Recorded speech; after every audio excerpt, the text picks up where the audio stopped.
भंगार चोरी प्रकरणी अतिक्रमण विभाग प्रमुख बनसोडे सह 8 जणांवर गुन्हा। सदर बजार पोलीस ठाण्यात कारवाई।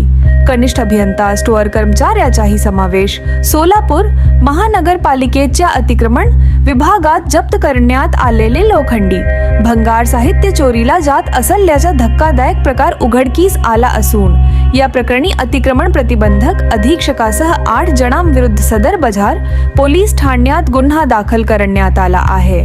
या घटनेमुळे महापालिका प्रशासनात एकच खळबळ उडाली आहे।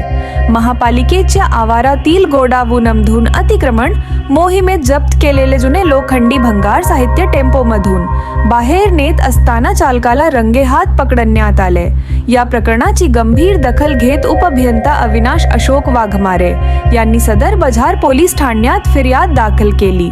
त्यावरून अतिक्रमण प्रतिबंधक अधीक्षक जगन्नाथ बनसोडे, कनिष्ठ अभियंता दीपक कुंभार, स्टोअर कर्मचारी सचिन गाडे, टेम्पो चालक जमीर हैदर इनामदार व 47 राहणार नई जिंदगी सोलापूर देखरेख करणारे कर्मचारी तसेच अन्य 3 अनोळखी इसमां विरुद्ध सोमवारी रात्री 10:50 गुन्हा दाखल करण्यात आला।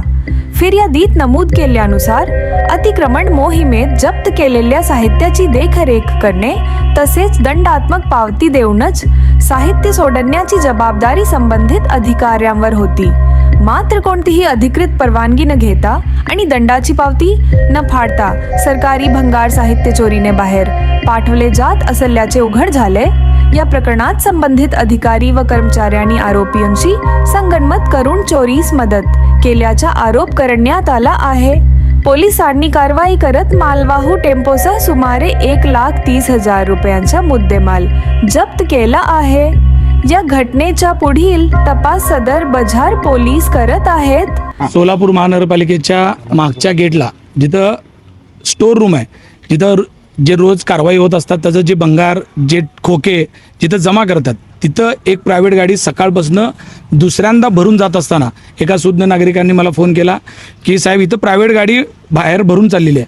मी इथं जेव्हा आलो तेव्हा एक लक्षात आलं, बाहेर जी गाडी आहे छोटा हत्ती ह्याच्यात भरून चाललेलं भंगार आहे आणि भंगार हे कुठं नेत आहे म्हणलं तर आम्ही जेव्हा एंट्री केली त्यावेळेस अकुलवार मॅडम समोर आले तर ते भरणारे 4 जण आणि इथले जे असलेला जो कर्मचारी हे सगळे पळून गेले। पळून गेल्यानंतर पळून का जात आहे हे माहिती घेतल्यानंतर लक्षात आलं की हे भंगार कोणतीही पावती न घेता भरून चाललं होतं। आणि मग ही गोष्ट लक्षात आल्यानंतर आयुक्त साहेबांना इथं बोलून घेतलं आहे, सभागृह नेता नरेंद्र काळे साहेबांना बोलून घेतलं आहे। त्यांनी मग आल्यानंतर बाकीची हकीकत बघितलेली आहे। आमची अपेक्षा अशी आहे की शहरामध्ये रोज अतिक्रमण काढत असताना आम्ही कुणीही त्यांना अडवत नाही। कारवाई शहर स्वच्छ होत असेल तर ते चांगल्या पद्धतीने केलं पाहिजे। आमचा कोणताही नगरसेवक जात नाही, पदाधिकारी जात नाहीत, त्यांना कारवाई करण्याची मुभा असताना अशा पद्धतीनं गोरगरिबाचं मटेरियल जर चोरून नेत असतील तर ही खूप शर्मेची गोष्ट आहे आणि ज्यांनी कुणी केलेलं असेल त्या संबंधितांवर FIR झाली पाहिजे, त्यांच्यावर कारवाई झाली पाहिजे असं आमचं मत आहे।